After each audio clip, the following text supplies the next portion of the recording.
there were three of them, and I had this fantasy. Well, not this fantasy. I had this plan actually of killing them one after the other. But eventually, when I found a job in a morgue years and years later, after a stint in the army,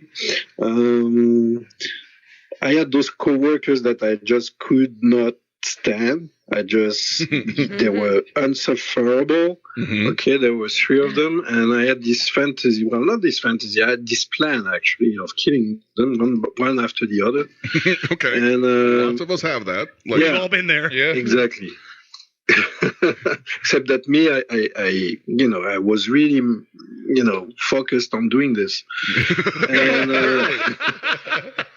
Yeah, that's maybe the difference between me and a regular Joe who's actually acting on fantasy and, who's curious about those things, is that I easily get obsessed over them. Okay. And I'm also a very hyperactive. See what I mean? Okay, yeah. I just can't stand still. I have to do things. Yeah. And if I don't do the things I want, I consider it as a failure. Yeah. And I think it's a common trait among psychopaths and serial killers. It's people usually who just cannot satisfy themselves with fantasy alone. They have to go a bit further than that. Yeah, I guess. In my life, I mean, if you got to stab, you got to stab. I guess. Exactly. I don't know. But Stabber's got to stab, man. That's how we roll. Yeah, more or less. But jokes apart. Oh, well, Nico, okay. Let's get to where you're working in, the morgue. And you would take slices or what? Like, how would you get the meat? Like, where would you sample it from? So I after an autopsy, you have to stitch them up, okay?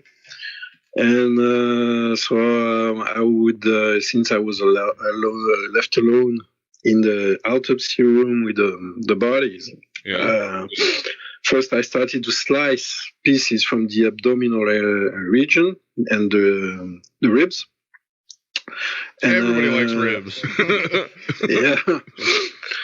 But then I would take the strips back home. I had these boxes that I would use, and I tried different ways of cooking the strips, eating them. So it wasn't those huge stacks. Like, it's not, people usually imagine that, like, you know what I mean? Yeah, it was just little strips of flesh, and it was more. It was not so much about the taste; it was more about the experience itself.